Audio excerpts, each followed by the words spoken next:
Claire. I apologize again. My screen is displaying vertically instead of horizontally.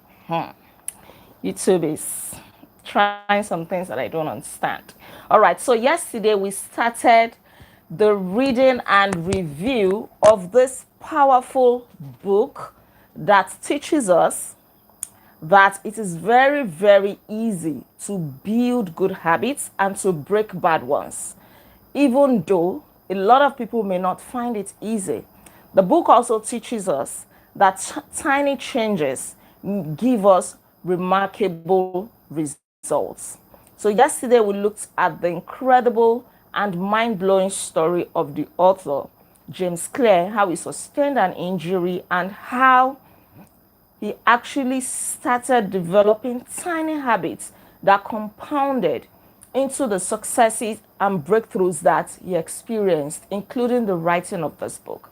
So today we're looking at chapter 1, which is titled The Surprising Power of Atomic Habits.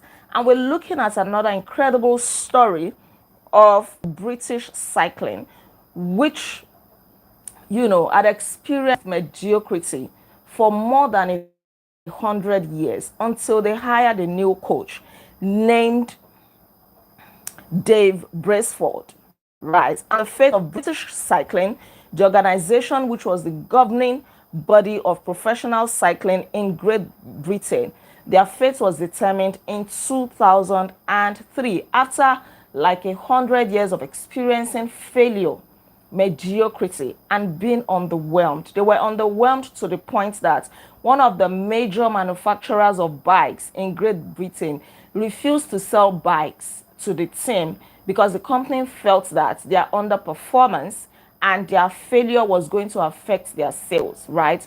So when they hired Dave Brailsford, he was determined to bring great changes to the team.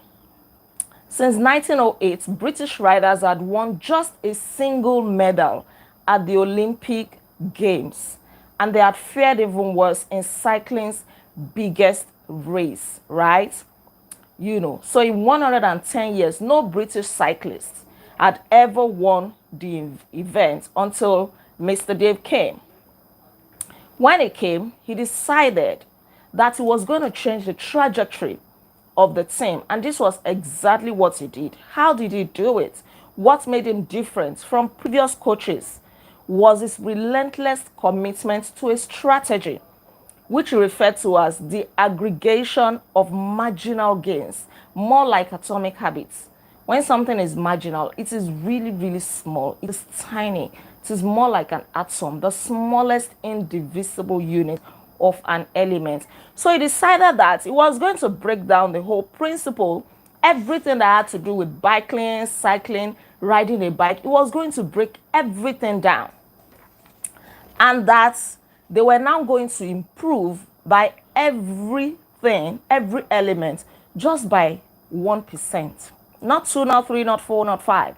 Just 1%. And I tell you the truth, that 1% brought victories to the team and for the different members, cyclists of this team.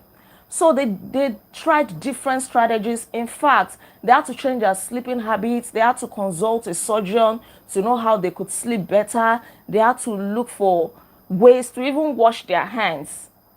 Things that seemed very insignificant, how they would wash their hands in such a way that it would not affect their muscles negatively. They did different things. They even redesigned the bike seats to make them more comfortable. They rubbed alcohol on the tires of the bikes for a better grip, right? They asked the riders to wear electrically heated overshorts to maintain ideal muzzle temperature. They tried out different things, but all of this boiled down to just 1% improvement in the different areas. So as this and hundreds of other small improvements accumulated, so the focus was not on the 1%, but an accumulation of the 1%. They did it continuously. It's compounded to give them the results that they experienced. And the results came faster than anyone could have imagined. Just 5 years after Brailsford took over as the coach, The British cycling team that had experienced failure, demotion, shame, and disgrace for like 100 years. They dominated the road and track cycling events at the 2008 Olympic Games in Beijing, China, where they won an outstanding 60% of the gold medals available. That's not all. 4 years later, when the Olympic Games came to London, the Brits raised the bar as they set nine Olympic records and 7 world records. That same year, Bradley Wiggins became the first British cyclist to win the Tour de France, one of the team members. The next year, his teammate, Chris, won the race, and he would go on to win again in 2015, 2016, and 2017, giving the British team 5 Tour de France victories in just 6 years. What did they do? What did the coach do? What did he do, Dave? He only improved the activities of the team by just 1%. So you see, sometimes we focus on the dramatic events, the big changes. No. You just need to sustain the little changes that you can bring into your life over time. And that was how they were able to get out of the chain of mediocrity into becoming world-class cyclists. So why small habits make a big difference? Why? It is so easy to overestimate the importance of one defining moment and underestimate the value of making small improvements on a daily basis. I want you to take note of that word, daily, daily, daily, on a daily basis. You want to do something once in 2 weeks, once in 6 months, it's not going to work. Fine, you may hit it once in 6 months and you celebrate, you're so excited, and what happens afterwards? The excitement wanes, and then you are back to square one. Compared to when you are consistently doing something, no matter how tiny you think it is, no matter how small, then it compounds over time. It becomes a part and parcel of you. It forms you. We are formed by our habits. So too often we convince ourselves that massive success requires massive action. And this is not the truth. You want to lose weight, you want to go to the gym, you want to crash everything that you need to do. No, space it out. Just be consistent. If it is 5 minutes you want to spend at it every day, do it consistently. Let no day pass without you opening a book. If your goal is to read a book, right? Or to pray, or to exercise, or to put a call through to your loved ones, something like that. Improving by 1% is not particularly notable. You are not going to see the difference. Imagine reading just 1 page of a book every day. It will look as if you are not doing anything. But if you keep at it every single day, what will happen? Your knowledge base is going to be so strong in a year's time. The author even helps us to do the mathematics. He says that if you can get 1% better, improve yourself just by 1% every single day, by the time the year will be ending, you will end up 37 times, I beg your pardon, 37 times better by the time you are done, just in 1 year, just 1% improvement. Unfortunately, many of us would not want to do it because we feel like it's not notable. Nobody is looking at it. It's not visible to anybody. But the author also says somewhere in the book that the actions are not going into a waste. They are being stored up. Imagine this simple exercise that we do by reading and reviewing books every day of the week except Sundays.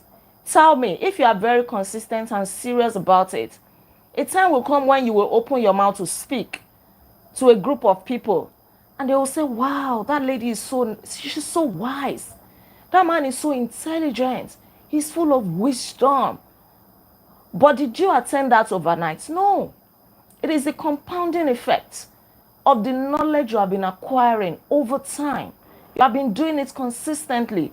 In fact, reading books is not going to be a daunting task for you anymore. It would have become a habit, just like me. There is no day that will pass without opening a book. I must read. If not for anything, for the fact that I know that I have to review every night. I cannot come here without reading. I'm going to be speaking gibberish, right? I'm not going to have confidence. So I discipline myself to do it. I push myself to do it, no matter how busy the day is. I push myself to do it. And now it has become a habit. You cannot open my bag and not find a book. That is what we're talking about. So don't think that it's going to fall on you easily, like you will always feel like it. No. The same way you want to build good habits, the same way, if you lose, let me just say the way the author says this. He says, conversely, if you get 1% worse each day for 1 year, you will decline nearly down to 0. What starts as a small win or a minor setback accumulates into something much more. So we're not just talking of positive habits alone. We're also talking of bad habits. Bad habits that people start just by thoughts, just by a single decision, right? And over time, they find it hard to come out of the habit. Somebody said to me recently that, oh, he finds it difficult to save. He's always betting. He's addicted to betting. I'm sure it started one day, just one day. Probably his friends took him there to say, let's go and bet now. It doesn't hurt. Now it has become an addiction, a bad habit, and he's finding it so difficult to break it. So we have to be very, very, very, very, very mindful. So small habits make a big difference, whether positively or negatively. Don't dismiss small changes. Habits are the compound interest of self-improvement. If you want to save, you want to become a millionaire. If you start saving 5,000 naira every week, beginning from today, you are not going to become a millionaire today, isn't it? But if you keep at it, you do it consistently, it's only a matter of a few years. And now as you are doing it, you are not saving alone. You are now putting it into a profitable investment. The interest is compounding little by little. If you keep at it, you will become a millionaire before anybody says Jack Robinson. But what happens? Because we do it now, the difference is not so noticeable. People are not hailing us to say, you have changed. They can't see it yet. You are trying to lose weight. You want to lose 50 pounds. And you expect it to happen overnight. It's not going to happen. So if you go to the gym now and stay there for 10 hours just for today, and you don't return there for the next 2 weeks, you would have gained more weight instead of losing weight. But imagine that you even spend just 30 minutes in the gym, not 10 hours, 30 minutes, but you are consistently doing it every single day. You even lose more than 50 pounds in just a few days. And you would have formed that habit. That's one thing I like about this. It's not just about you getting to having a goal. It is even the fact that it sticks to you. It becomes a part of you. It makes you a better person if you develop good habits, right? If we repeat 1% errors day after day, by replicating poor decisions, duplicating tiny mistakes, rationalizing little excuses. Oh, I can't read today. I'm so tired. I can't pray today. I'm not in the mood. You're rationalizing the excuses. Of course, what do you expect? You'll be tired. Your body will be tired. But don't rationalize any excuse. Don't. If you're always looking for excuses, you will find them. They are readily available. Just look around. Excuses are there. They are staring you in the face like pick me, pick me, pick me, pick me. You know, if you give in to it, that's the end. There will always be excuses, and these excuses are valid most of the time. But you're the one that will say no. So don't rationalize excuses. Oh, I'm tired. I don't feel like it. I'm angry. I'm hungry. I'm this. If you do that continuously, that's how some people start saving today. Before 1 month, they are tired. They are giving it up, right? So focus on daily changes, tiny changes. If you want to predict where you will end up in life, all you have to do is to follow the curve of tiny gains and tiny losses. You want to become a millionaire. You may not become it today, but the tiny savings that you do, even if it's 1,000 naira, will take you there. If you want to be poor in life, you already know from your habits now, you are spending more than you earn. You don't save, you don't invest. People may call you a billionaire now, but do you know that money grows wings and they fly away? And in the same vein, even if people refer to you as being poor now, but you are making wise money decisions. You are saving, you are investing, you are prudent with your savings, you are very mindful, you are intentional. It's only a matter of time. Those who call you poor will come back to call you rich. So you can predict your future. You can predict your life by the habits that you are forming now, the tiny things that you do now. Your habits can compound for you or against you. It's a two-edged sword. It depends on how you use it. If you form good habits, time will become your ally. You will be happy that, oh, I have grown. I am 50 years old. I am wise, But if you form bad habits, time will become your enemy. You'll be angry at yourself that you have spent 40 years on earth and you are still not wise. You have spent 40 years on earth and you regard yourself to be a fool. You allow that statement that, oh, a fool at 40 is a fool forever to be solidified or concretized in your life. So the way you appreciate time is determined by the habits that you form, the things that you do every day. Habits have compounding effects, positive compounding effects. It can compound your productivity, the little things that you do per time. And people will look at you a few years down the line to say, oh, he's so rich. He's so well accomplished. He has a PhD. He's now an engineer. It compounds your productivity because you study every single day, because you save every single time. It also compounds your knowledge. And the reading that we do now is an example. I've said it before. A while will come. A time rather would come. People will regard you to be very intelligent. They'll be inviting you to speak everywhere. Because you are gaining knowledge. Yoruba people will say, Ogbon Logbon Kijaka Baniwere. You have read Atomic Habits. You have read Eat That Frog. You have read Think and Grow Rich. You have read The Richest Man in Babylon. You have read, what's this book? An Enemy Called Average, and so on. By different authors. So it compounds your knowledge. When you open your mouth to speak, people will be like, wow. It also compounds your relationship. People reflect your behavior back to you. So a little niceness, a little kindness here and there. Thank you, the psychology of money, and so on. A little kindness here and there will help you to build quality relationships, because your attitude towards people would also determine their attitude towards you. If you always see people as terrible, as bad, that's what you keep saying. It also compounds negatively. Stress compounds. You don't take good care of your health. It compounds to give you serious health concerns in the future. Negative thoughts compounds. You always see yourself as worthless, as stupid, as not amounting to anything. It will compound, it will form a stronghold, and it forms the way you see yourself and the way you even see other people. Outrage compounds as well. Outrage, when there is riots or protest, people did not plan it overnight. That anger has been building up. So the powerful force here is the compound interest. Just like money will accrue compound interest, the same way habits accrue compound interest, right? I have so many things to tell you from this book. It is indeed powerful, but I'm going to go a little bit faster. What progress is really like? Progress is like you putting an ice cube here now, and then for the next 2 or 5 minutes, you don't see it melting, but it is actually melting little by little. The hotter the temperature, it is melting. But immediately you put it, you may not even notice it, that it is melting. At 25 degrees, you don't see that it is melting. But there are changes going on with the ice. It is not as solidified as it was when you first put it there. That is how progress happens. Don't wait for any perfect time to do anything. Be doing it gradually, little by little. That's the way life is. Focus on progress. Life is a journey. It is not the end in itself.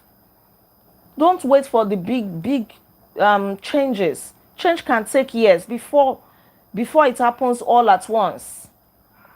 I like a very good example here of a stone cutter hammering away at his rock, hitting the rock. He hit it for like 100 times. Nothing happens. Then he hit it at the 101st blow, and then it splits into two. Tell me, is it that one last blow that cracked the rock? No. The previous 100 times that he has been hitting the rock, but no crack. There are changes, there are cracks that were happening inside. So don't despise your little habits, the small things you do. They bring changes. Now I'm going to run over quickly and we'll talk about goals. Forget about goals. Focus on systems instead. A goal is the end result. You want to win a championship. You want to, have a master's degree. You want to get married. That is the goal. But focus on the system. How? The system is the process. If you are an athlete, for example, you want to win a championship. That is the goal. But how will you do that? What is the process? You want to practice every day. You want to cut down on carbohydrates.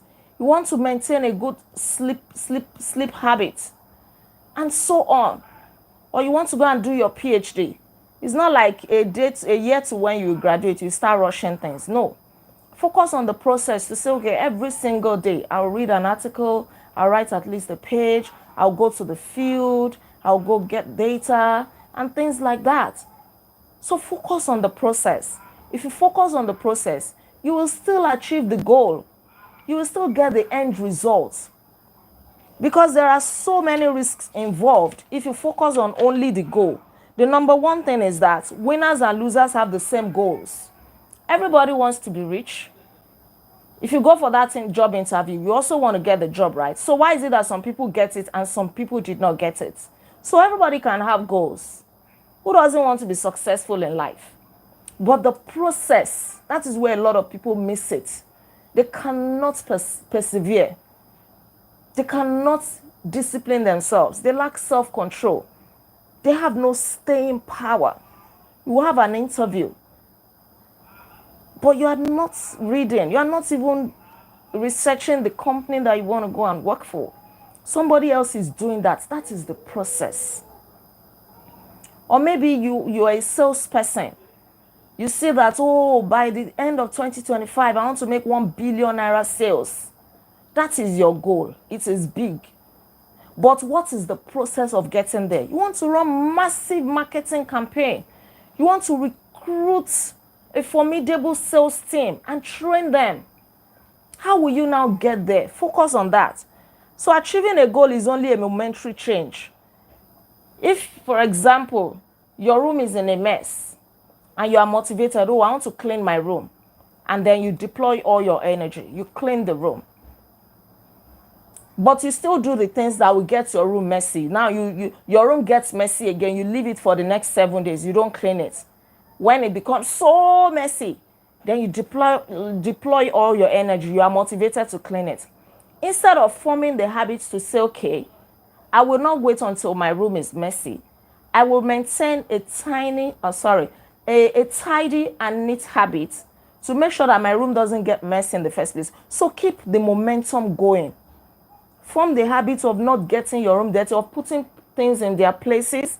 Every morning, you clean your room so that it's not a momentary thing. It's not a one-off thing, once in a while thing. Then another thing with goals is that it can restrict your happiness.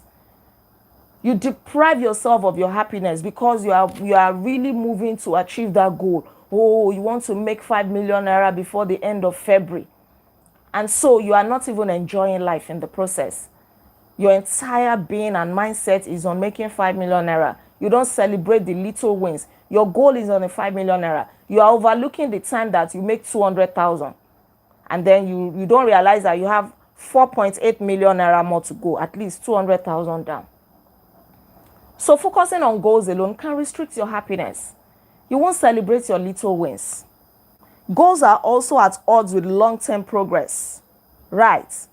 A goal-oriented mindset can create a yo-yo effect. Just that boom, boom, boom, boom, boom. That falls, the excitement. And what happens? It dies down until another great moment comes before you are happy again. Right.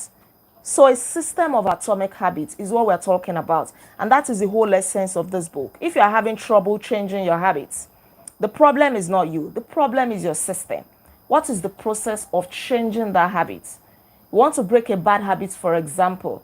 Focus on the process. Discipline yourself to say, at least every day, I will make sure I do this or I don't do this. So the process, the system, enjoy the process. I made a video sometime where I said something like, enjoy the process and the results will follow.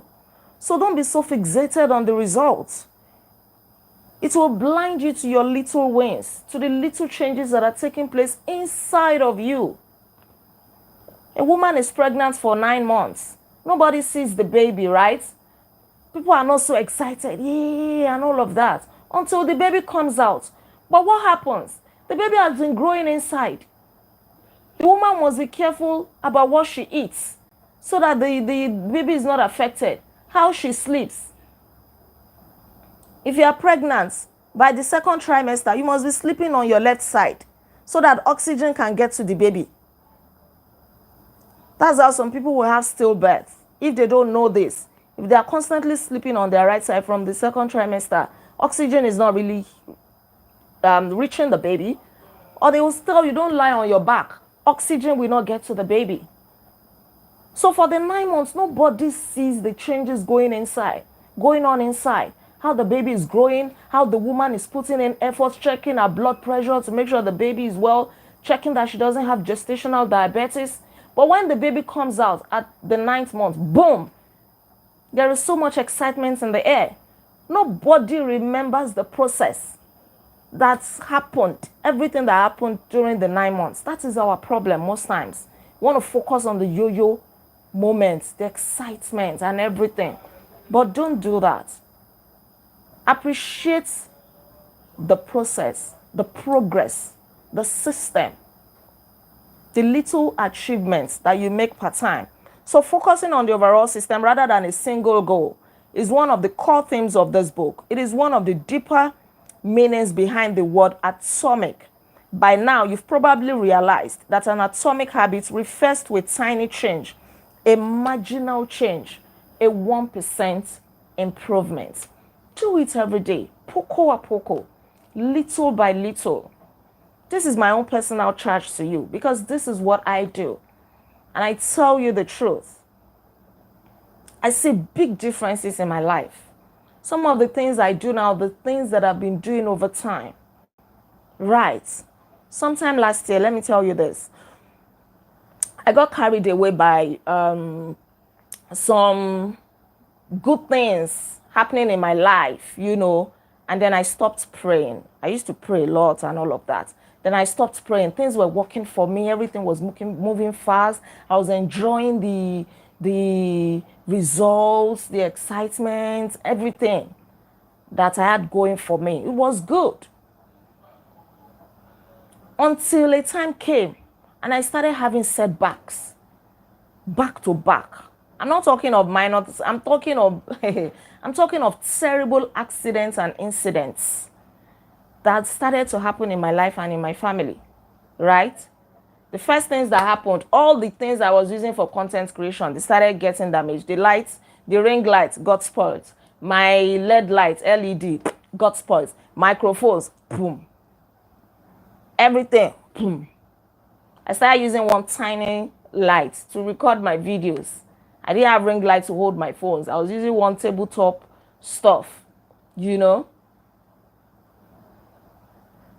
were a series of accidents and incidents that cost us big money. Things that were like, this is a mystery. How did it happen?